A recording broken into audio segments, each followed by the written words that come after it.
Galera, vem comigo aqui, vamos falar agora sobre calorimetria, assunto importantíssimo para a tua prova. Vamos ver detalhadamente? Vem comigo, ó. Calorimetria, o que nós vamos estudar? Nós vamos estudar o calor. Lincoln, mas o que é calor? Gente, calor é energia térmica em trânsito. E Lincoln, definição tá maneira, mas vamos entender o que é? Digamos o seguinte, eu tenho o corpo A e eu tenho o corpo B, tudo bem? O corpo A, ele tem uma temperatura que eu vou chamar θA, show? E o corpo B, ele vai ter uma temperatura que eu vou chamar de θB, beleza? Olha o que eu vou fazer aqui. Eu vou dizer que a temperatura do corpo A, ela é maior que a temperatura do corpo B. Como assim, Lincoln? A temperatura do corpo A é maior que a temperatura do corpo B? Vamos dizer que aqui tem 10 graus Celsius, aqui vai ter 5, menor. Show de bola? Quando eu aproximo esses dois corpos, vai haver uma troca de energia. Como assim? Quem vai mandar energia para quem? Esse corpo A que está com a maior temperatura, ele vai ceder energia para o B, ou seja, o A ele vai perder energia e o B ele vai receber essa energia. Aqui, ó, o A ele vai ceder energia e o B ele vai receber essa energia. Ah, é, Lincoln? Então, o calor, que é a energia térmica em trânsito, ele sempre vai do corpo de maior temperatura para o corpo de menor. Então, o corpo de maior temperatura vai perder calor e o corpo de menor vai receber exatamente isso. O nome dessa energia se chama calor, que a gente vai representar com o quê? Maiúsculo. Ah, tá, entendi, Lincoln. Então, calor é energia térmica em trânsito, tem que ir de um corpo para o outro. É exatamente isso, gente. É como que se você pensa aqui, imagina que eu tenho fogo e gelo. Vou escrever aqui, ó. Você tem fogo e gelo. Quem tem a menor temperatura, o fogo ou o gelo? A temperatura do gelo é menor do que a temperatura do fogo, né? Uma fogueira e o gelo é menor. Beleza. Então vai haver uma troca de energia térmica, não vai? Vai haver. Quem vai dar energia térmica para quem? Pô, o de maior temperatura vai perder energia térmica e o de menor vai o quê? Ganhar. Ah, então o fogo ele vai dar energia térmica para o gelo. Por que o fogo vai dar? Porque a temperatura dele é maior. Caraca, é isso mesmo, Lincoln? Exatamente isso. Então, gente, é errado eu dizer que eu estou com calor, beleza? Por que é errado eu dizer que estou com calor? Porque calor é energia térmica em trânsito. Então, para pensar aqui, ó. Para pensar aqui. Imagina que eu estou num ambiente, aqui, ó, uma pessoa, e ela tem uma temperatura normal, 37 graus Celsius, 36, por aí. E ela está num lugar que é muito calor, não posso falar muito calor, né? Ela está num lugar que está a 40 graus Celsius. Quem tem maior temperatura? A pessoa ou o ambiente? O ambiente. Então, o ambiente, ele vai fornecer calor para a pessoa. Então, já que a pessoa está recebendo calor, a temperatura dela acaba aumentando. Por isso que ela diz que está com calor.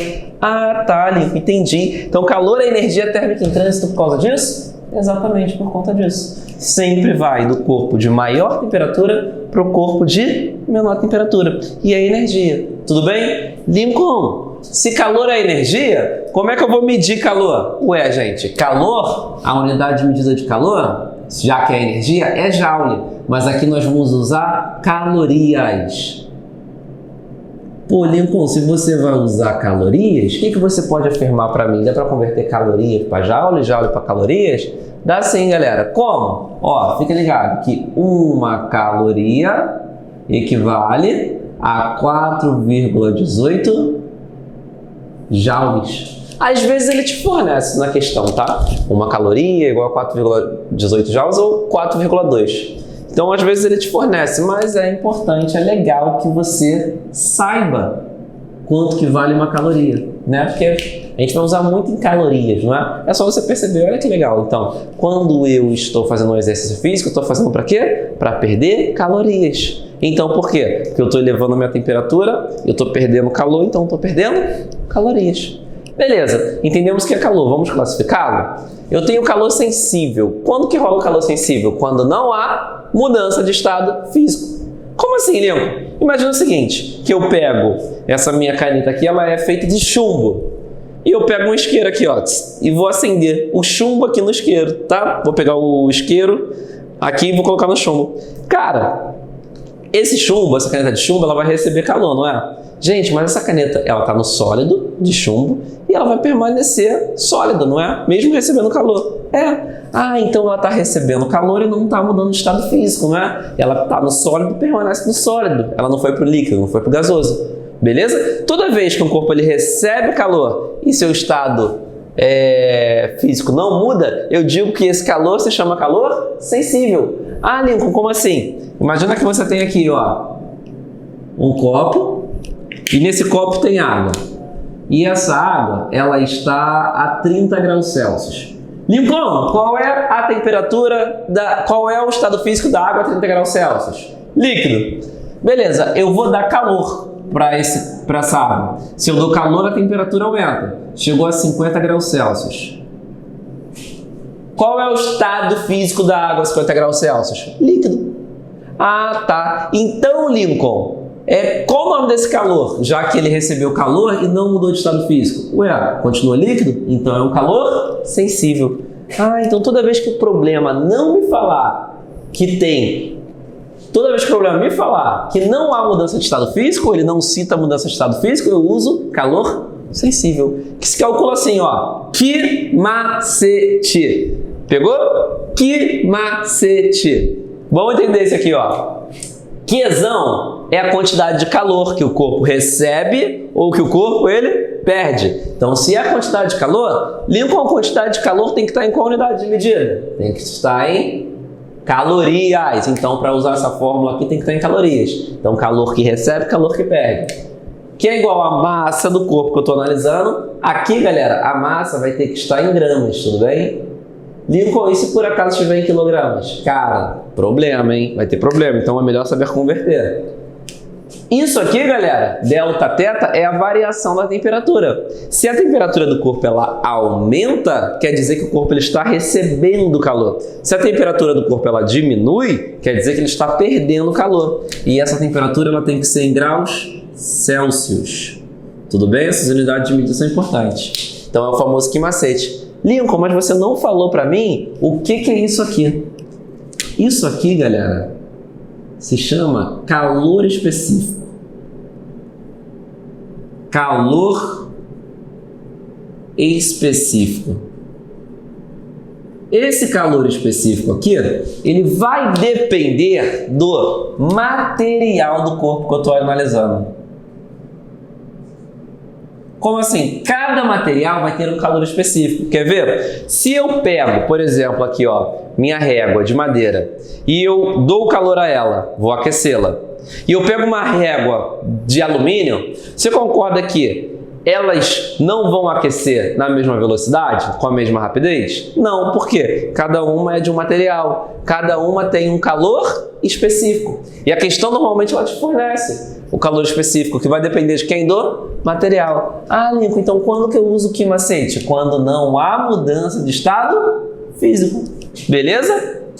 Aí a gente fala de uma outra coisa importante, que é a tal da capacidade térmica. O que é capacidade térmica? É a energia necessária para variar 1 grau Celsius no corpo. Ih, entendi nada.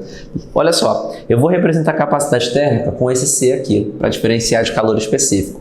Calor específico depende do material, não é? A questão vai me fornecer. Olha só, capacidade térmica é igual a quantidade de calor dividido pela variação da temperatura, delta teta. Me ajuda aqui, ó. Pela unidade de medida a gente consegue entender. Calor, qual a unidade de medida? Tem que ser em calorias. Beleza. Temperatura tem que ser em graus Celsius. Então, calor específico, capacidade térmica vai ser em calorias por graus Celsius. Tudo bem? Ah, então fica melhor de entender. Olha só, imagina que eu diga o seguinte, vou colocar aqui, ó.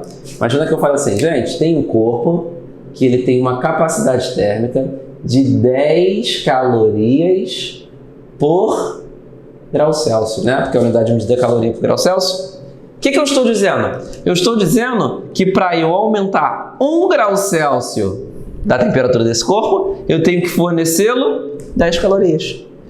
Ou para diminuir 1 grau Celsius, eu tenho que retirar o quê? 10 calorias. Ah, tá. Então, se eu tiver aqui, ó, um outro corpo com capacidade térmica de 2 calorias por grau Celsius, o que eu estou dizendo é o seguinte, para cada 1 grau Celsius que esse corpo ganhe, aumente ou reduza, ele precisa ter ganho ou perdido 2 calorias. Ah, tá. Até fica melhor se escreve assim, né? Ó, 2 calorias para cada 1 grau Celsius. Então, para aumentar 1 grau Celsius, eu preciso dar 2 calorias. Ou, para diminuir 1 grau Celsius, eu preciso dar 2 calorias para o corpo. Então, capacidade térmica é isso. É o quanto de energia, o quanto de calor, quantas calorias eu preciso dar para aumentar 1 grau Celsius desse corpo. Tudo bem? Tranquilidade, Lincoln. Mas dá para melhorar essa fórmula aqui, não dá? Dá. Olha para cá. Capacidade térmica, quantidade de calor, dividido pela variação da temperatura. Mas se não tiver mudança de estado físico, essa quantidade de calor é um calor o quê? Sensível. Então eu posso mudar a fórmula aqui, ó. Presta bem atenção. Vou mudar a fórmula aqui. Olha como é que vai ficar. Capacidade térmica é igual a quantidade de calor, correto? Quantidade de calor, se for sensível, é mc delta θ. Que macete. Então vou botar aqui, ó. mc delta θ. Dividido por quanto? Dividido pelo delta θ. Lincoln, delta θ em cima e delta θ embaixo. Faz o que? Ó, cortou e cortou. Caraca, Lincoln, olha o que sobrou. Sobrou somente o quê? Capacidade térmica é igual a massa vezes calor específico. Caraca, Lincoln, é uma segunda maneira de calcular o quê? Capacidade térmica. Então, eu tenho duas maneiras. Eu tenho essa e eu tenho essa. Duas maneiras. Agora, o legal é perceber o seguinte. Calor específico depende do material, não é? Capacidade térmica depende da massa. Por exemplo, qual é o calor específico da água? O calor específico da água é 1, beleza? Agora, se eu tiver 1 tonelada de água, o calor específico vai continuar sendo 1, porque é água. E a capacidade térmica? Não. Quanto maior for a massa da água, maior será a capacidade térmica, porque são grandezas o quê? Diretamente proporcionais. Ou o oposto, né? Aqui, ó. Quanto menos massa, menor será a nossa capacidade térmica. Caramba, aí, ó, duas maneirazinhas de calcular capacidade térmica. Caramba, Lincoln, que fácil, né? É, exato. Então, vimos calor sensível quando não há mudança. Agora vamos ver o latente. O que é o latente, Lincoln? É quando houver mudança de estado físico. Como assim quando houver mudança de estado físico? Pego o gelo, coloco perto do fogo. O gelo ele vai receber calor, a temperatura dele aumenta e ele derrete. Ou seja, ele saiu do estado sólido e foi para o estado líquido. Se ele saiu do estado sólido e foi para o estado líquido, esse calor que ele recebeu, no momento que ele muda de estado físico, se chama calor latente. Se calcula assim, ó, que mole. Quantidade de calor é igual a massa vezes o calor latente. Vamos entender? Quantidade de calor é energia. Tem que estar em qual unidade de medida? Calorias. Massa tem que estar em gramas. Calor latente, gente, calor latente ele vai te fornecer, né? Alguns têm que saber da água, por exemplo, né? Mas ele vai te fornecer o calor latente da mudança de estado físico, por exemplo. Calor latente de fusão, de ebulição, de condensação e assim vai. Então ele vai te fornecer, mas vai estar em calorias por gramas. Então isso ele te fornece. Tudo bem? Isso aqui depende de quê? Vai depender da mudança do estado físico. Para qual estado físico está mudando, não é? Ele vai te fornecer. Ah, então só uso esse quando tem mudança? Só quando tiver mudança de estado físico. Tudo bem? Ah, Lincoln, muito fácil, né? Muito tranquilo. Olha ali o equilíbrio térmico. Ó, como que a gente vai fazer? O que é isso de equilíbrio térmico? Gente, imagina o seguinte. Esse cara que não tinha temperatura maior que esse, aí esse cara ficou dando calor pro B. O A dando calor pro B. Gente, vamos botar números aqui que eu acho que fica melhor de ver. Se ele tiver 10 graus Celsius, esse cara aqui tiver 2. O de maior temperatura dá para o de menor. Beleza. Mas ele vai ficar dando calor eternamente até que a temperatura dele zere? Não. Ele vai dar calor para esse cara até que eles atinjam uma coisa chamada equilíbrio térmico, que é quando os dois estiverem na mesma temperatura. Porque se os dois estiverem na mesma temperatura, não vai ter como ter troca de calor. Porque a troca de calor só vai ocorrer quando? Quando houver corpos com temperaturas diferentes. Porque sempre vai do maior pro menor. Ah, tá. Então o equilíbrio térmico, olha como é que vai funcionar. Quero fazer um exemplo. Digamos que eu tenho aqui um copo e dentro desse copo eu tenho uma bebida, né? Um refrigerante qualquer. Beleza? E esse refrigerante tem uma temperatura. Só que não está muito legal, né? E aí eu quero beber. Como ele não está com uma temperatura legal, o que eu vou fazer com ele? Eu vou colocar umas pedrinhas de gelo aqui, ó. Coloquei umas pedrinhas de gelo aqui, ó. Beleza, botou umas pedrinhas de gelo. Por quê? Ué, porque eu tenho a temperatura do refri e a temperatura do gelo. Quem tem maior temperatura, o refrigerante ou o gelo? Ah, tá. O refrigerante tem temperatura maior. Então, se tem temperaturas diferentes, vai haver uma troca de calor, onde o de maior temperatura vai dar calor para o de menor. O de menor vai receber, não é? Ah, então o refrigerante vai dar calor para o gelo e o gelo vai receber. O refrigerante perde calor, então a temperatura dele abaixa. O gelo recebe, então a temperatura dele aumenta? É. Ah, tá. Então, o refrigerante vai ceder calor e o gelo vai receber exatamente isso, meu jovem Badawan. Exatamente isso. Só que aí, galera, eles vão ficar trocando de calor eternamente? Não. Quando que eles param de trocar de calor? Quando os dois atingirem a mesma temperatura, o famoso equilíbrio térmico. Quando a temperatura do refrigerante for igual à temperatura do gelo. Isso se chama o que, Lincoln? Equilíbrio térmico. Aí, o que eu quero que você se atente? Deixa eu apagar aqui. Eu quero que você se atente ao seguinte. Que a quantidade de calor que o refrigerante ele perdeu, vai ser igual à quantidade de calor que o gelo vai ganhar. Ah, tá. Se o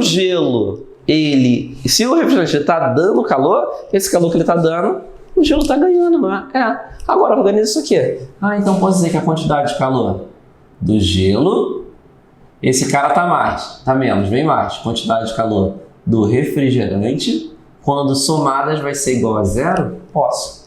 Lincoln, então isso aí para qualquer coisa, podia ter 3 materiais aqui, que o somatório das quantidades de calor seria igual a zero. Então posso ter quantos for, que o somatório das quantidades de calor será igual a zero.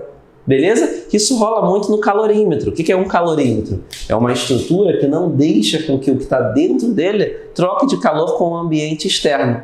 Beleza? Então, bizu é toda vez que houver uma troca de calor, né, até chegar ao equilíbrio térmico, o somatório das quantidades de calor será igual a zero. A gente pode escrever assim, ó. O somatório, sinal aqui de somatório, das quantidades de calor quando a troca de calor é igual a zero sempre, porque o quanto um perde, o outro ganha. Beleza? Então, é isso aí.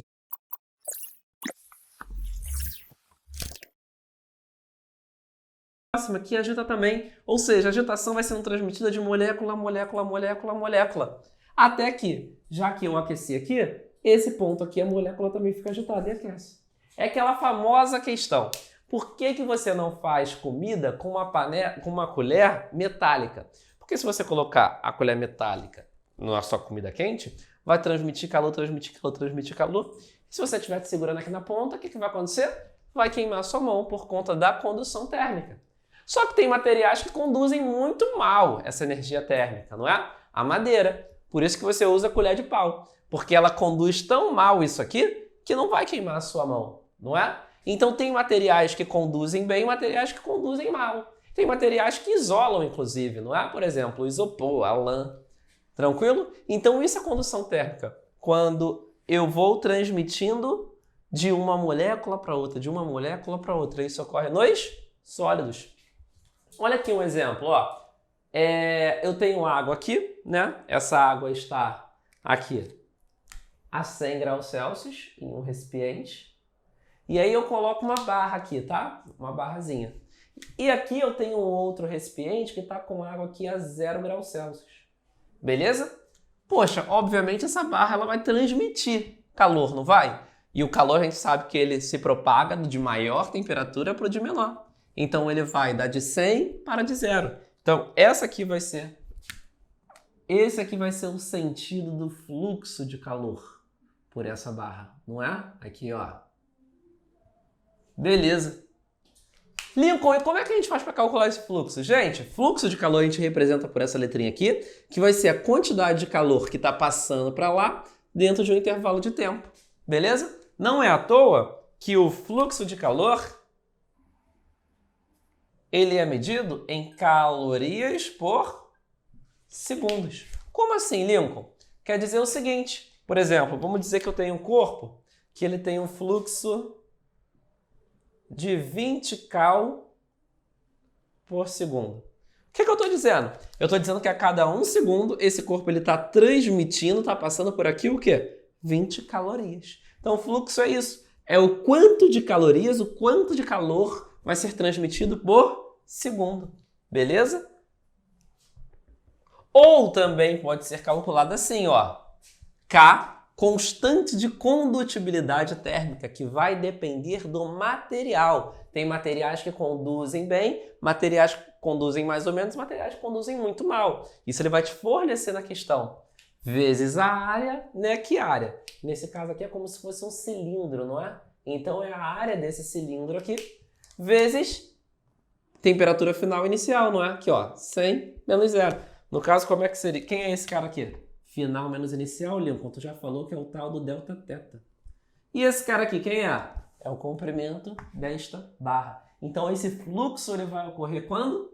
Nos sólidos, beleza? Vamos para a próxima forma de transmissão. Galera, então, seguinte, a gente vai falar sobre o segundo tipo de transmissão, que é a tal da convecção. Onde que vai ocorrer a convecção? Nós vimos que a condução rolava com os sólidos. A convecção, ela vai rolar com quem? A convecção, ela vai rolar com os fluidos. Quem são os fluidos? São os líquidos e os gases. Então vamos te mostrar primeiro aqui dos líquidos, como é que vai ocorrer. Imagina que eu tenho um recipiente e dentro desse recipiente eu tenho líquido, beleza? E olha só, tem um foguinho aqui, beleza? Galera, aqui é água. Nesse momento, vai estar tendo uma troca de calor e a molécula aqui da água, que eu fiz um pouquinho grande para que você notasse, ela vai se agitar mais, se agitar mais, se agitar mais. A gente sabe que quando ela se agita, se agita, se agita, ela fica leve. Quando ela fica leve, ela vai fazer o quê? Ela vai subir. Ah, então aqui vai subir, não vai? Vai subir. Aqui, ó, a molécula ela tá o quê? Subindo.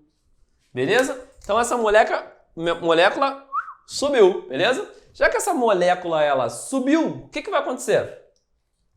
Agora, a molécula que está aqui embaixo, que está aqui em cima, o que vai acontecer? Agora ela vai resfriar, porque ela não está sendo aquecida. Já que ela resfria, ela fica menos agitada. E aí ela fica pesada e faz o quê? Ela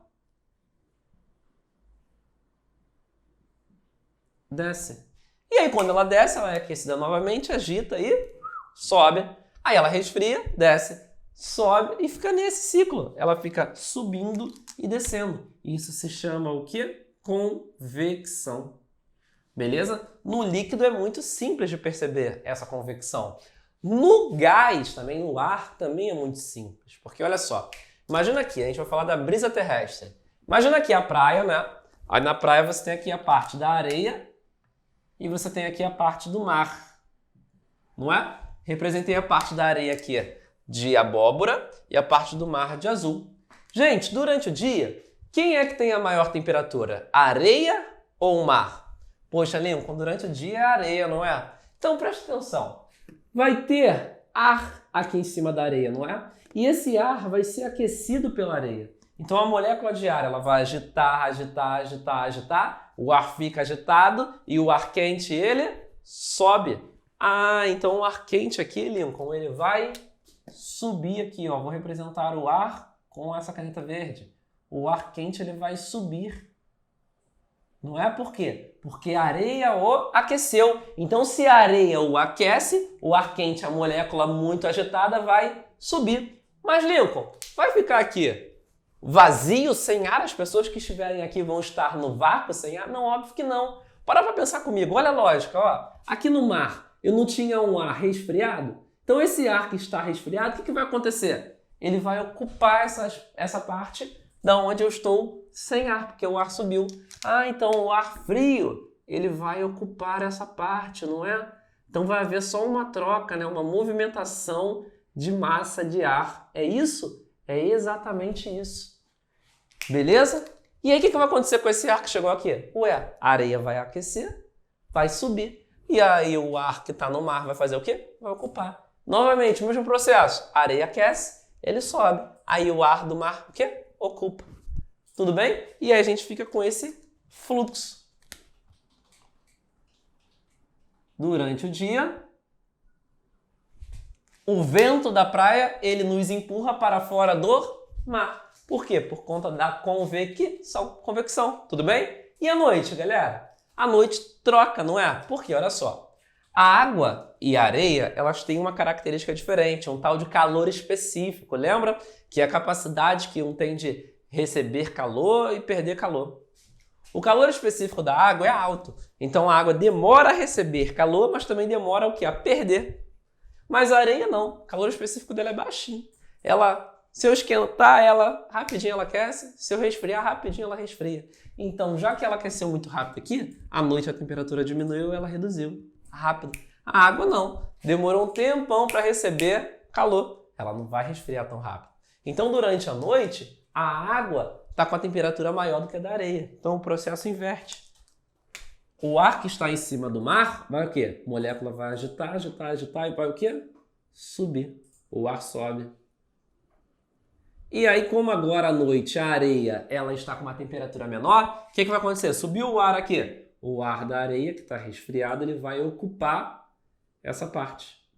Beleza, aí esse ar chegou aqui no mar novamente, que está com a temperatura alta. Agitou e subiu. E aí da areia ocupa. E aí fica nesse processo repetitivo.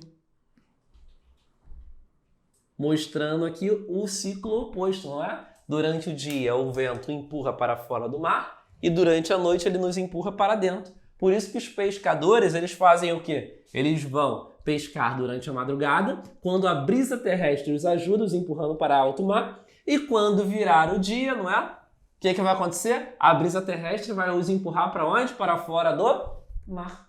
Então, isso é chamado processo de convecção que pode rolar nos fluidos, tanto nos líquidos como nos gases, beleza? Vamos para o último processo.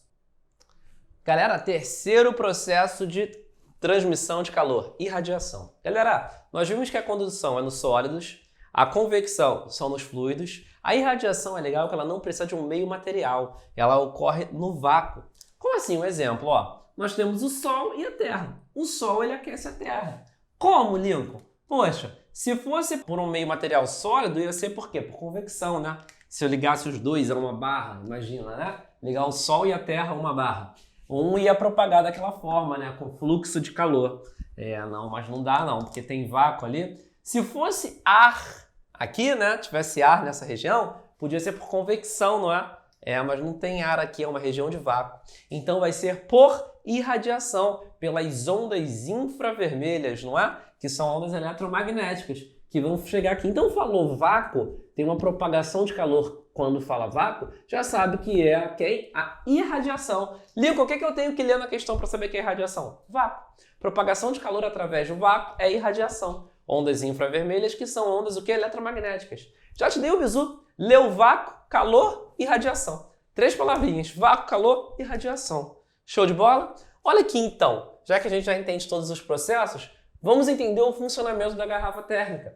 Qual é a função da garrafa térmica? É manter a temperatura da bebida que está dentro dela. Deixa eu te contar a estrutura. A garrafa térmica ela tem duas paredes, beleza? Aqui. Essas paredes elas são espelhadas e nesta região entre essas paredes é uma região de vácuo. Vamos entender. Por quê? Gente, olha só. Nós vimos que a luz ela propaga calor. Por que eu coloco espelhado? Porque se por acaso entrar luz aqui, ela vai o quê? Ela vai ficar o quê? Refletindo. Ou seja, ela não vai propagar o calor dela para a bebida que está ali. Por isso que é espelhada. Lincoln, e por que tem região aqui? Uma região de vácuo. Ué, se eu já matei a forma de transmissão por irradiação, que é através da luz, no vácuo eu mato as outras duas. Condução, que é nos sólidos, e convecção, que são nos fluidos. Poxa, se está no vácuo, gente, eu não tenho sólido nenhum para conduzir, né? E eu não tenho nem ar, nem líquido nenhum para o quê? Para ter uma convecção. E a tampa, galera? A tampa aqui. A tampa também ela isola, ela impede que haja uma convecção. Porque imagina, se a temperatura entra, se o calor entra por cima, não é? E acontecer uma convecção aqui e acabar trocando de calor, não é? Tem uma garrafa térmica, por isso que é a parede espelhada e a região de vácuo. Tudo bem? Falou? Show de bola!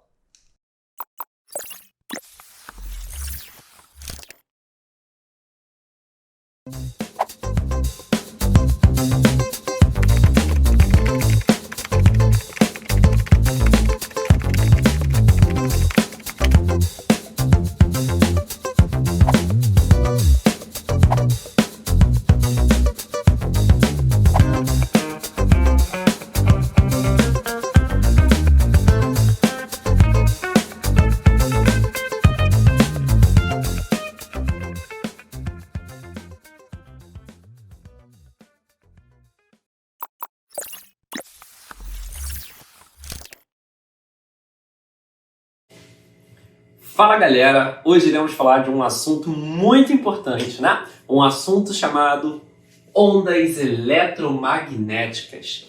Lincoln, eu já estudei ondas. Calma, gente. Isso a gente vai misturar um pouco de ondulatória, um pouco de ótica, um pouco de eletricidade, um pouco de magnetismo. Caraca, Lincoln, ferrou, é muita coisa misturada. Fica tranquilo. Vamos lembrar primeiro o que são ondas.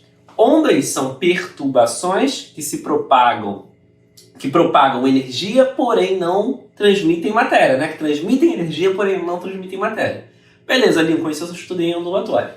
As ondas eletromagnéticas é uma classificação a respeito das ondas. Como assim? Nós temos ondas mecânicas e eletromagnéticas.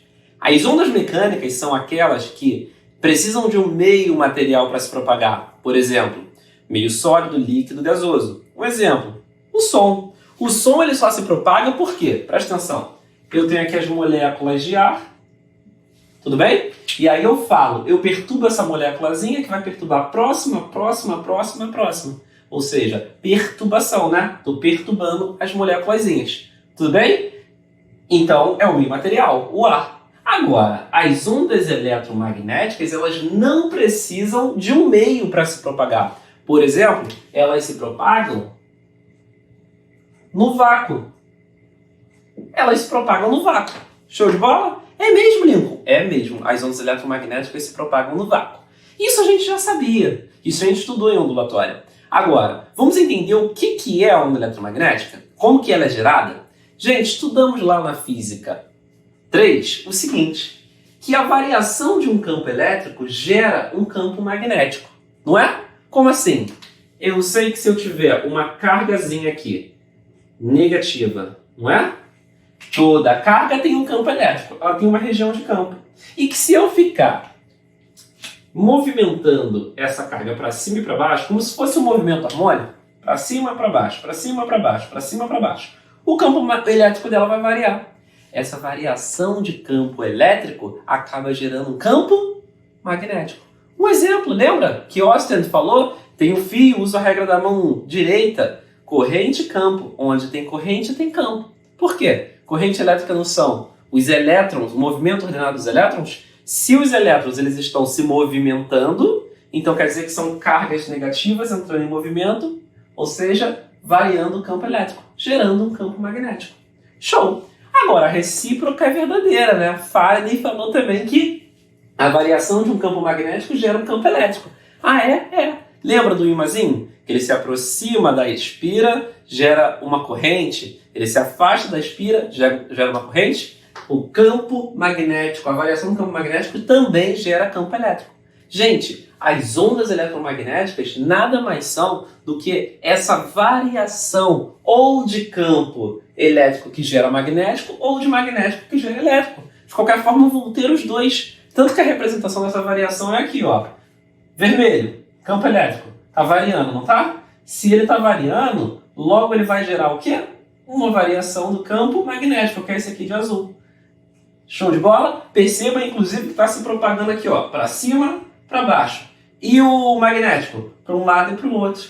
Ah, então uma propagação tridimensional? É, tridimensional. As ondas eletromagnéticas são tridimensionais. É assim que elas se formam. Limpo, isso aí parece biologia, né? Aquele DNA, aquela folha de DNA. Não, mas não é não, tá? Isso aqui é uma onda eletromagnética. Ah, Lincoln, entendi. Então vamos lá, vamos recapitular. A onda eletromagnética é uma onda que não precisa de um meio para se propagar, ela se propaga no vácuo. E eu posso dizer que a onda eletromagnética ela é formada a partir da variação de campo elétrico que gera campo magnético. Ou de campo magnético, a variação que gera uma variação de campo elétrico. Show de bola? Show! Agora, a velocidade da onda eletromagnética ela é muito próxima da luz. 3 vezes 10 a 8 metros por segundo. É mesmo, Lincoln? É. Tanto que a gente já diz logo. Qual é a velocidade da onda eletromagnética? A gente já chama de C, né? C não é a velocidade da luz no vácuo? Da onda eletromagnética também. 3 vezes 10 a 8 metros por segundo é a velocidade da onda eletromagnética. Isso acaba nos facilitando, presta atenção, no seguinte. Você lembra a equação fundamental da ondulatória? Lembro, Lincoln.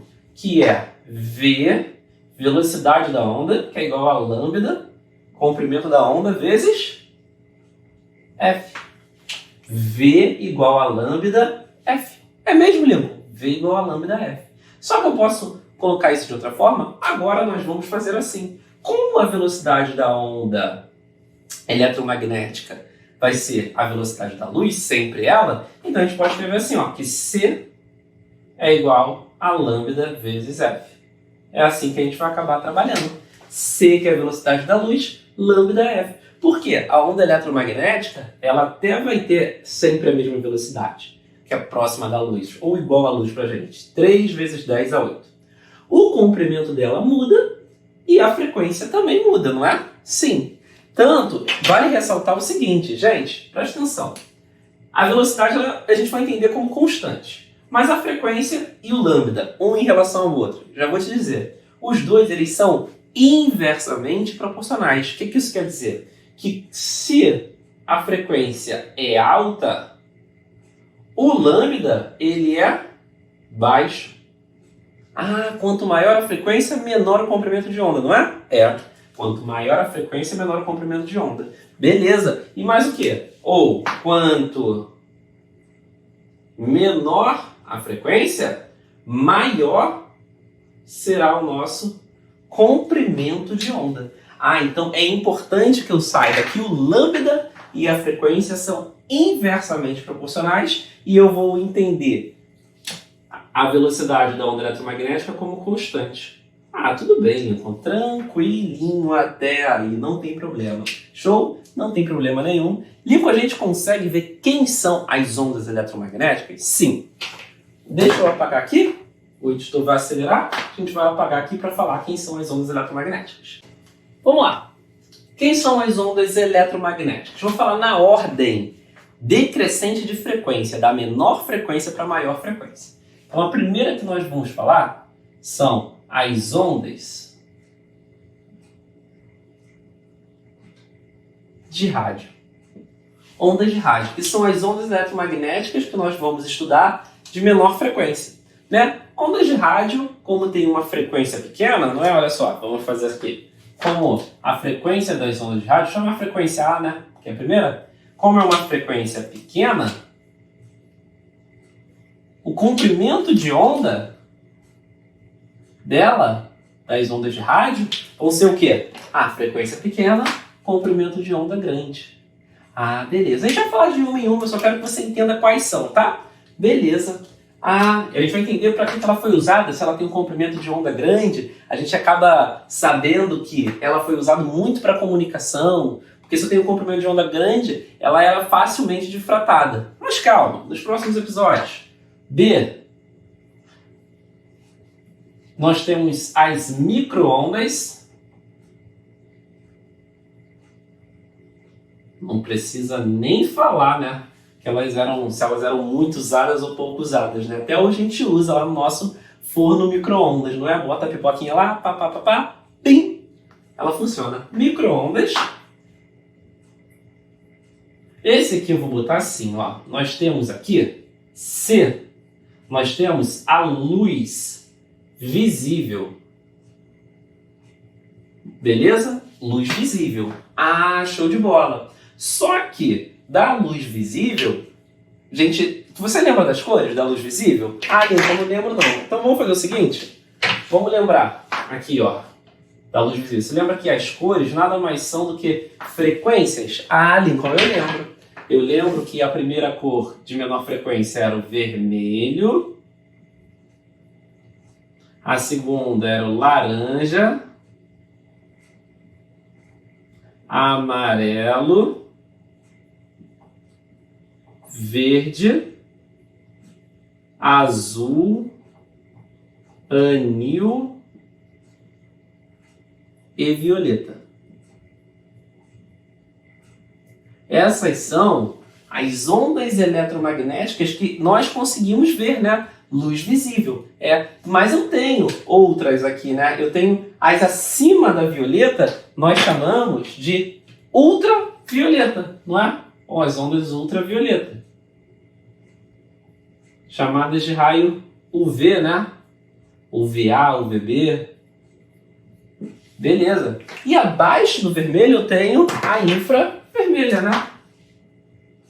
As infravermelhas. Ah, Lincoln, temos sim as infravermelhas. Show. Então isso aqui são ondas visíveis, né? É as únicas eletromagnéticas que nós conseguimos ver. Beleza. Isso aqui não precisa nem falar aplicação, né? Nós temos as ondas de raio X. Beleza? Também. Lincoln, precisa dizer de raio-x? Eu vou te contar tudinho. Você já até sabe que a gente tira raio-x e tudo mais. A gente vai ver detalhadamente aqui tudo que eu posso detalhar a respeito disso. Mas eu quero te dar um macete. E nós temos as ondas de raio gama. Esse aqui é o espectro, né? É a faixa de ondas eletromagnéticas. Essa aqui, como eu falei que é da menor frequência para maior, então as ondas de raio gama, elas vão ter, chamar de frequência E, elas vão ter maior frequência. Já que elas têm maior frequência, eu sei que elas vão ter o quê? Menor comprimento de onda. Ah, menor comprimento de onda.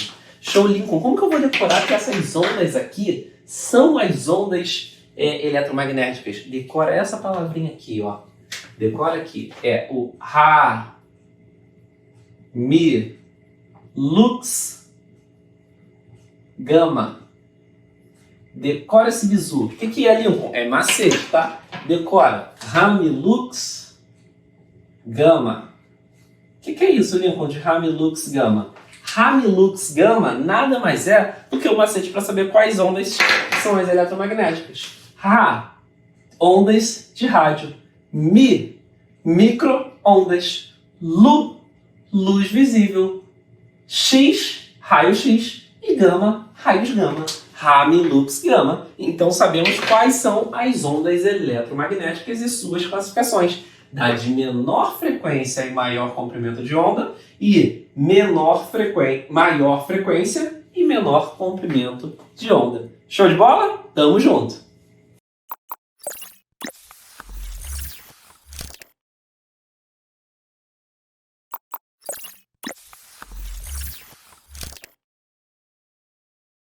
Fala galera, professor Lincoln Ribeiro de volta para falar sobre ondas eletromagnéticas. E agora nós iremos falar a respeito do espectro eletromagnético.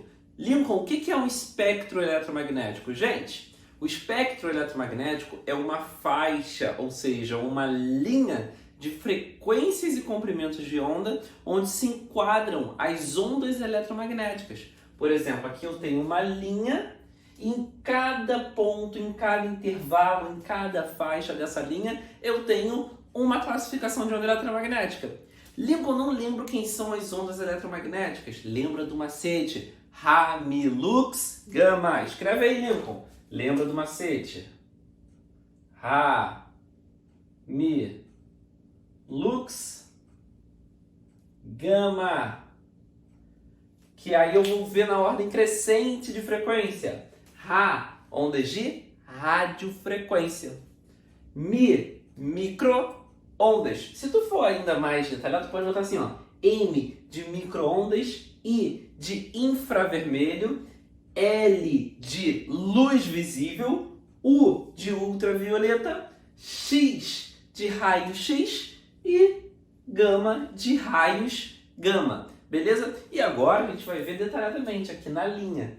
Percebam que na parte de baixo da linha é a parte designada a frequência. Tudo bem? E na parte de cima da linha é a parte designada ao lambda, ou seja, ao comprimento de onda. E nós sabemos que frequência e lambda, frequência e comprimento de onda, quanto maior for a nossa frequência, menor é o nosso comprimento de onda. É mesmo, Lincoln? É. E o oposto?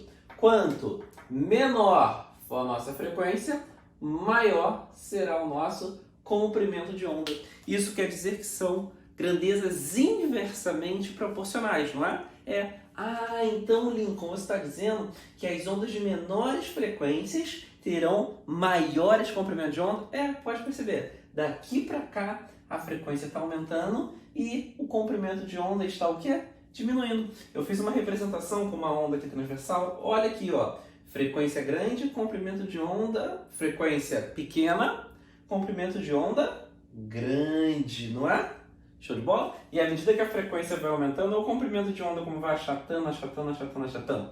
Aqui eu tenho um pequeno comprimento de onda, porque eu tenho uma frequência alta. Show de bola? Vamos falar um pouquinho de cada uma dessas classificações das ondas.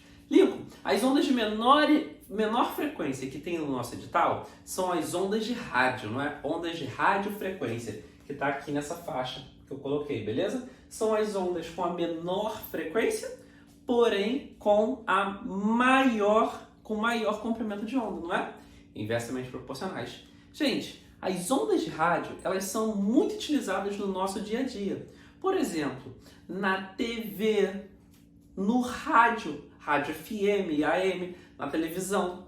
Elas são extremamente... E uma coisa que você provavelmente neste momento está usando, que é o seu Wi-Fi. O seu Wi-Fi, ele emite ondas que estão na faixa de frequência de ondas de rádio e comprimento de ondas de rádio também. São ondas eletromagnéticas, não são? Por quê? Porque ela tem um comportamento muito interessante, né? Ela reflete bem com a ionosfera. Então eu consigo comunicar com ela em lugares muito distantes, tipo Brasil e Inglaterra. E também, por ela ter um comprimento de onda, né, grande, ela é facilmente difratada, né, em alguns obstáculos. O que é difração, Lincoln? A capacidade da onda de contornar um obstáculo, não é? Seu Wi-Fi, por exemplo, ele tem que contornar o obstáculo. Você coloca ele na sala, para ele chegar no seu quarto, ele contorna as paredes. Então eu preciso que ele tenha um comprimento de onda interessante para que ele consiga contornar obstáculos relativamente grandes. Então, ondas de rádio, elas são muito utilizadas para comunicação. Rádio FM, rádio AM, televisão e o próprio Wi-Fi. Show de bola? São ondas de baixa frequência, mas um grande comprimento de onda. Logo depois, nós temos aqui nessa faixa as micro-ondas. Gente, as micro-ondas, elas têm uma característica muito interessante. Qual é a característica? A micro-ondas, quando ela consegue fazer com que a água, as moléculas de água, elas se agitem mais, não é? Por conta da ressonância. Ah, tá. Por isso que nós colocamos algo dentro do forno micro-ondas, ele emite uma micro-ondas que faz com que a molécula de água se agite e aqueça seu alimento. Até porque, quanto maior a agitação das moléculas, maior a sua temperatura. Por isso que às vezes você coloca alguma coisa no micro-ondas e se deixar muito tempo, acaba ficando ressecado, né? Porque acabou consumindo todas as moléculas de água. E alguns materiais não podem ser colocados no micro-ondas. Exemplo, o alumínio. Exatamente por conta disso. Show? Então, micro-ondas. Aqui nós temos o espectro da luz visível, que é a luz que nós enxergamos, das cores, né? Do vermelho ao violeta. Show de bola? Entre eles, aqui nesse intervalo aqui, a luz visível está por aqui, nesse intervalo aqui nós temos, antes da luz visível, o infravermelho, correto? E depois o ultravioleta. O infravermelho, normalmente, ele é utilizado onde? No controle remoto. Você bota lá o controle remoto para sua televisão e aperta. O infravermelho ele é utilizado para isso. O infravermelho, nós também emitimos ondas infravermelhas, porque o infravermelho está ligado com o calor. Tanto que tem aqueles óculos de visão noturna, aqueles óculos eles conseguem captar ondas infravermelhas, beleza? Aí você percebe também que com o controle, se você coloca alguma coisa na frente, ele não consegue, né, funcionar na televisão. Você vê que ele não tem tanta facilidade de difração assim como as ondas de rádio, beleza? A luz visível nós já sabemos, já estudamos lá em ótica, né? Das cores que o ser humano consegue captar. E o ultravioleta são aquelas ondas que são, se você ficar sob a ação delas por muito tempo, elas são danosas à saúde, né? Quando você compra seu protetor solar, tem lá raios UVA, raios UVB, tá falando dos raios ultravioleta, tudo bem? Depois dos raios ultravioletas, nós temos o raio X. Gente, todo mundo aqui já fez algum tipo de exame de raio-x. São ondas que são emitidas, essas ondas, e elas são perigosas. Por quê? Porque essas ondas elas têm alta frequência. Tem um efeito chamado efeito fotoelétrico, que você percebe que quando você emite determinada radiação eletromagnética, você acaba retirando elétrons desse corpo que recebeu essa emissão. A gente vai estudar isso logo mais à frente. E como que eu determino, né, a capacidade da onda de retirar os elétrons? A partir da frequência. Quanto maior a frequência, maior é a capacidade dessa onda retirar elétrons. E as ondas de raio-x, como elas têm uma frequência muito alta, elas têm facilidade com isso. Por isso que tem que tomar cuidado. Ele, né, é emitido e ele consegue fazer aquele exame de raio-x que a gente já conhece. Show de bola? E nós temos os raios gama. Os raios gama são de altíssima frequência. Já que eles têm altíssima frequência, a questão de arrancar elétrons, ela é muito maior ainda do que o raio-x, né? Nós conhecemos efeitos dos raios gama muito maléficos. Por exemplo, já ouviu falar do acidente em Chernobyl? Lá nesse acidente, houve muita emissão de ondas de raio gama, que são altamente cancerígenas, a curto prazo gera problema, né? Queimadura, a longo prazo pode gerar várias doenças, não é? Então, essas são as ondas eletromagnéticas do nosso edital e quais são as aplicações dessas ondas. Então é bem simples, porque elas estão no nosso dia a dia o tempo inteiro, né? Quem nunca mexeu no Wi-Fi, numa televisão, no rádio? Quem nunca utilizou um micro-ondas para fazer aquela pipoca de micro-ondas?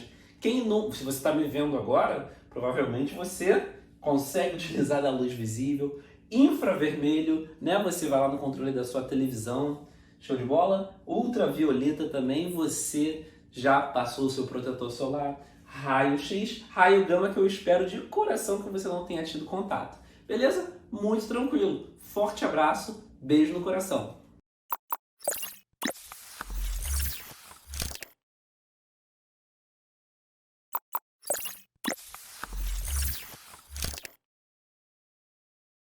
Fala galera, agora que nós já sabemos a respeito das ondas eletromagnéticas, dos seus espectros E também nós sabemos quem são as ondas eletromagnéticas e seus comportamentos. Podemos fazer algumas questõezinhas para ver como que isso é bem simples. Beleza? Então vem com tranquilidade, acompanha na tela comigo a questão. Vamos lá! A diferença entre ondas mecânicas, como o som, e eletromagnéticas, como a luz, consiste no fato que, letra A velocidade de propagação calculada pelo produto do comprimento e de onda pela frequência é assim obtida para ondas eletromagnéticas. Olha o que essa letra A está dizendo. Que para eu calcular velocidade da onda pelo produto entre o comprimento de onda pela frequência, ou seja, o famoso V lambda F, quem vê lambda com frequência, ele falou que eu só posso utilizar essa equação só serve para ondas eletromagnéticas. Essa afirmação, ela é verdadeira ou ela é falsa? Lincoln, ela é falsa. Por quê? Eu consigo utilizar essa fórmula para qualquer onda, tanto que a equação fundamental da ondulatória, seja ela mecânica, seja ela eletromagnética, seja luz ou seja som, eu posso utilizar esta equação sem problemas absolutamente nenhum. Então, essa é falsa. Letra B, voltando à questão na tela. Letra B, leia junto comigo. Diz assim, ó. As ondas eletromagnéticas podem assumir uma configuração mista de propagação transversal e longitudinal. Não podem assumir uma propagação mista. Ou é longitudinal ou é transversal. As ondas eletromagnéticas, elas são transversais. Se as ondas eletromagnéticas são transversais, elas não podem ser longitudinais. Então, letra B, ela é completamente falsa. Beleza? Letra C. Vem comigo. Apenas ondas eletromagnéticas, em especial a luz, sofrem fenômeno denominado difração. Galera, volta comigo. Difração, somente ondas eletromagnéticas, somente a luz. Difração, o exemplo que nós usamos de difração na aula de difração era o som. Quando eu estou em um ambiente e em outro cômodo alguém fala, eu escuto. O som contornou um obstáculo. E o som é uma onda mecânica. Então a difração não é um fenômeno exclusivo das ondas eletromagnéticas. A difração é um fenômeno ondulatório, seja onda eletromagnética ou seja onda mecânica. A difração ela depende do quê? Ela depende do comprimento de onda. Show de bola? Então a C também é false. Falsa. Em inglês está em dia, Lincoln. Vamos ver a letra D. Somente ondas eletromagnéticas podem se propagar em meios materiais e não materiais. Gente, essa já é... Caiu. Essa já é a verdadeira de cara. Porque eu sei que ondas eletromagnéticas se propagam no vácuo. Sim. Sol, vácuo, terra. A luz do Sol chega até a Terra, ou seja, ela se propaga através do vácuo. Beleza. A luz, que é uma onda eletromagnética, ela se propaga no ar? Sim, nesse momento eu estou sendo iluminado aqui pela iluminação. Ou seja, a luz está se propagando no ar. E na água? Consegue? Consegue, então é um meio material. Então a onda eletromagnética ela se propaga também no meio não material, vácuo e meio material. A galera normalmente acha que a onda eletromagnética ela só se propaga em meios não materiais, mas não, ela consegue se propagar nos dois. Então essa é a verdadeira, essa é a nossa opção correta. Letra B. Deu tudo certo. Show de bola? Vamos ler a letra E só para ver. A interferência é um fenômeno que ocorre apenas com ondas eletromagnéticas? A interferência é um fenômeno que ocorre apenas com ondas eletromagnéticas? Erradíssimo. A interferência ocorre tanto com ondas eletromagnéticas como com ondas mecânicas. Show de bola? Letra D nessa questãozinha. Vamos para a próxima? Vem comigo. Acompanha aí. Considere o espectro eletromagnético de acordo com a frequência em Hertz. Aí ele fornece o espectro aí. Beleza? Dentre as fontes citadas, ele quais fontes cita? Ondas de rádio, micro-ondas, infravermelho, ultravioleta, raio-x e raio gama. Qual produz radiações eletromagnéticas com maior comprimento de onda no vácuo? Vamos lá, eu vou até escrever aqui o que ele colocou na questão para facilitar a nossa vida. Questão de número 2. Quais ondas nós temos? Lincoln, não preciso nem ler a questão que tu me deu o bizu do tal do Ra, Mi, Lux, Gama, onde nós temos Ra de ondas de rádio, Mi de micro ondas, I de infravermelho, L de luz visível, U de ultravioleta, X de raio-x e raio gama. Gama de raio gama. Gente, isso aqui está o quê? Da maior frequência para menor frequência ou da maior para menor? Lincoln, em relação à frequência, isso aqui está indo da menor frequência para maior frequência, não é? Em relação à frequência, está indo da maior para menor. Ah, show de bola, Lincoln. Mas como a frequência é inversamente proporcional ao comprimento de onda, se a seta da frequência está para baixo, a seta do comprimento de onda está para cima, não é? Ou seja, daqui é a menor e aqui é a maior. Por que, Lincoln? No comprimento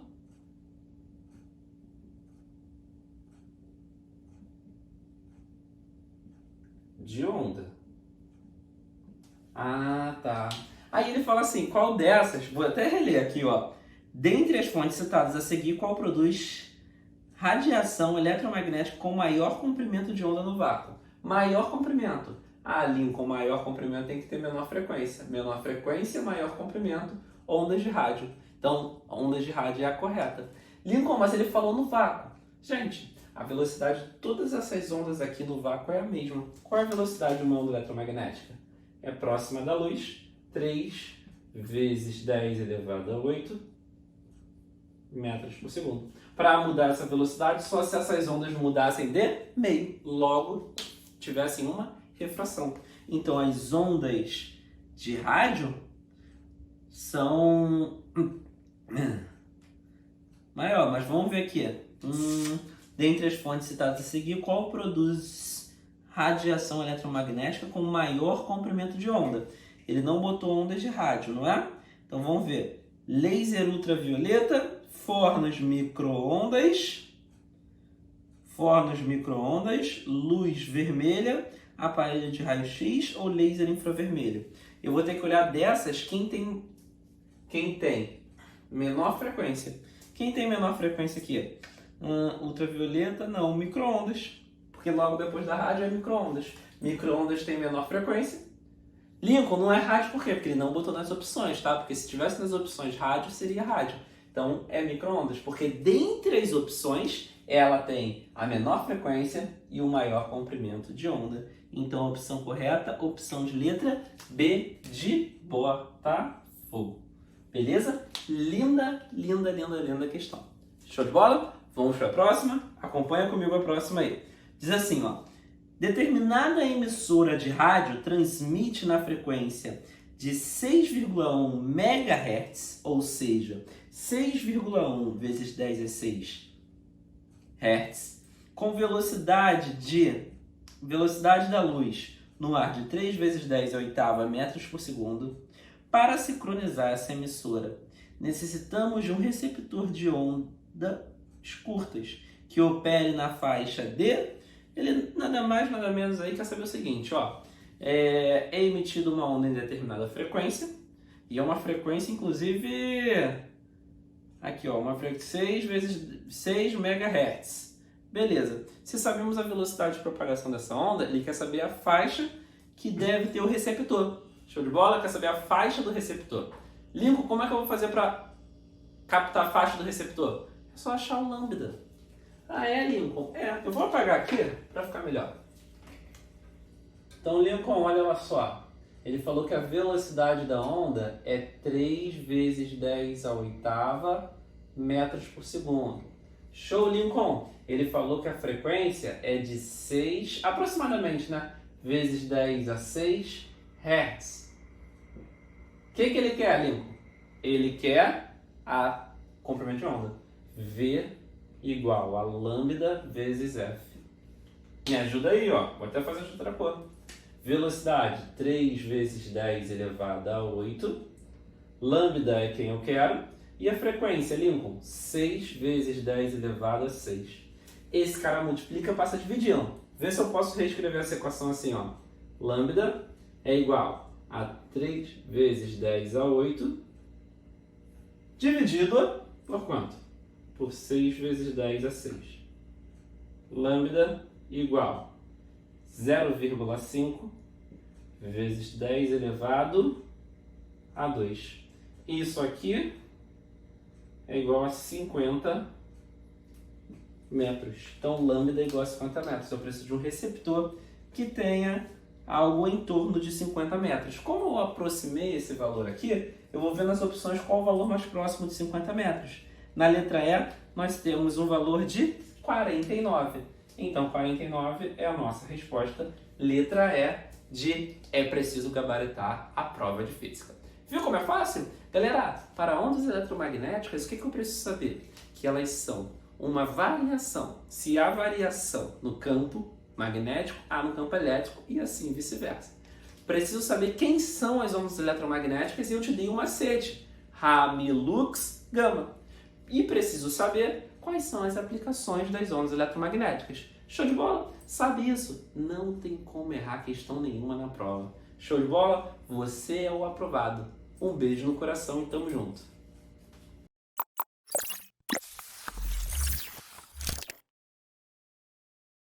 Eu lancei um curso, Aprovação Virtual, e aí eu falei, o que eu quero nesse curso?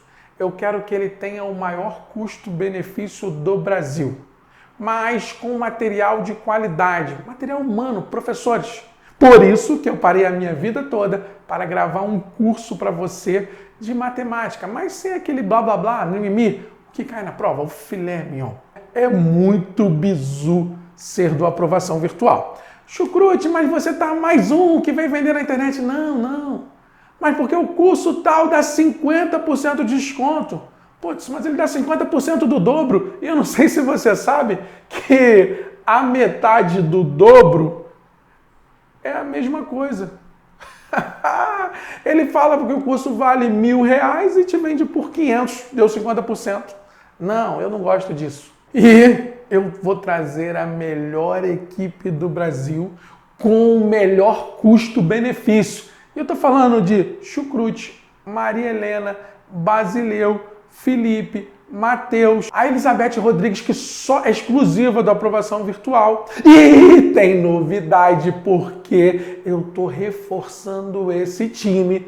Eu não posso falar ainda, porque é surpresinha, mas já vou te dar uma palhinha. É a galera que andou fazendo aulões com o Chucrute aí na véspera de prova, que eu tenho certeza que você assistiu, que acertou tudo.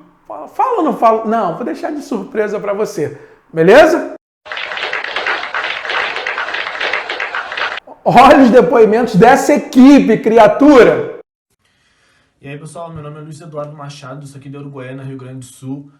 E eu queria falar para vocês um pouco da minha trajetória nos estudos, que eu gostava da área militar e acabei desviando do caminho e querendo o Enem. Aí estudo lá e estudo pra cá, e aí procurando os vídeos no YouTube para estudar, me deparei com um vídeo de matemática do Leonardo Chucrute e comecei a me adaptar com o método que ele estudava os vídeos, apresentava a aula ali direto, e acabei assinando a plataforma da Aprovação Virtual, que a mais básico ali, que era o da ESA, básico em relação a valores, e acabou que foi me dando mais aquele ânimo, aquele impulso, aquele sangue no olho para seguir a carreira, voltar.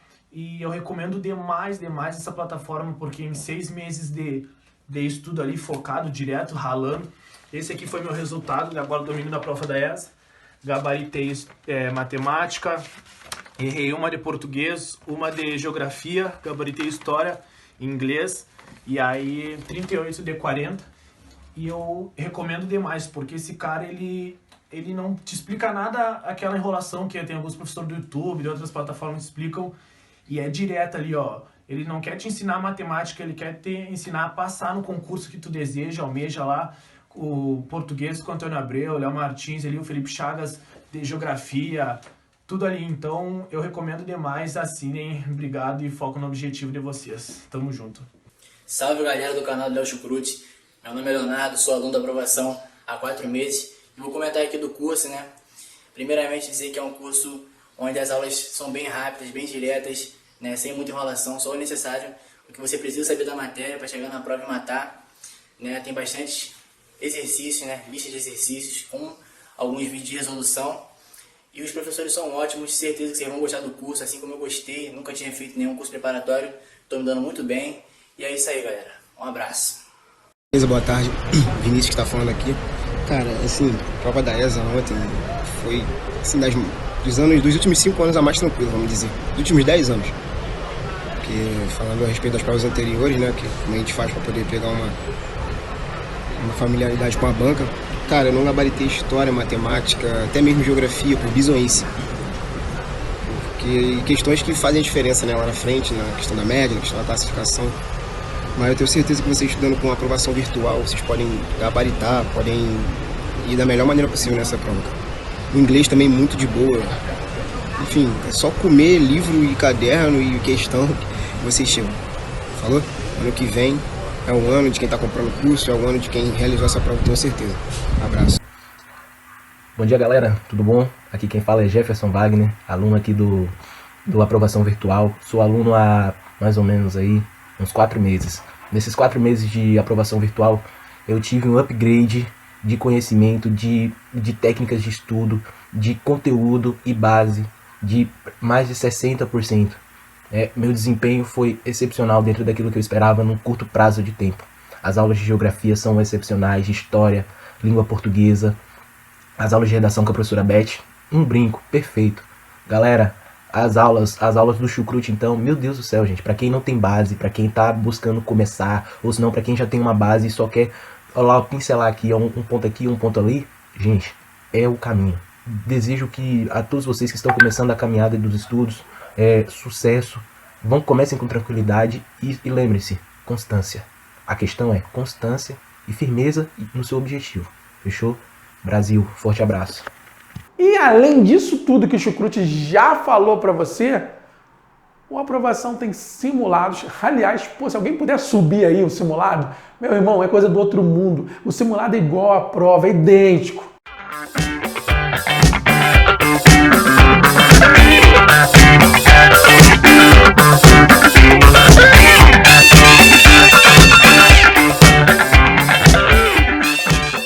Lista de exercício, teoria que cai na prova sem blá blá blá, mimimi, 3 horas para tu aprender PA, tá maluco? É resolução em vídeo, tem correção de redação, é o mais brabo mesmo. Não adianta você ir em busca desses caras aí que cobram astronômico ou desses caras que cobram baratinho e não sabem o que está entregando. Eu estou falando do melhor custo-benefício do Brasil. Eu desafio você a encontrar algo parecido com o que Chucrute oferece. E outra coisa, tem vários bônus. O aluno da aprovação virtual, depois se ele quiser estudar no Colégio de Curso Progressão ou no Colégio de Curso 01, ele tem um desconto que na maioria das vezes é o maior do que o valor que você investiu nesse curso. É coisa de maluco. Chucrute mata a cobra e mostra o pau, criatura. Só logo após a prova, olha quantas mensagens Chucrute recebeu. Gente tirando acima de 9, 8 e brau, sabe por quê? Gente falando Chucrute. Aliás, mostra aí, produção. Boa tarde aí, mano. Fui corrigir minha prova hoje. E, cara, fera demais, velho. O curso me ajudou muito, mano. Muito mesmo. Sou aqui de São Paulo, velho. Fui fazer a prova, né? Cara, quando eu comecei a estudar, eu era um cocô, velho. Matemática, português, sabia pouca coisa, velho. Hoje fui corrigir a prova. Gabaritei matemática, gabaritei português. Errei só uma de inglês. Errei 3 de geografia, mas fechei com 36, cara. Muito bom. Obrigado de verdade a todos vocês, ajudou muito mesmo. Ah, e você também poderia chegar pro Chucrute e falar assim, Chucrute, mas o concurso é só ano que vem. Esse é dos diferenciais do aprovação virtual. Sabe o que é, criatura? 1 ano de acesso. E outra coisa, entrou, o Chucrute vai regravar. Ele já coloca tudo dentro. Você não tem que comprar pacote novo, não. Cola com a gente.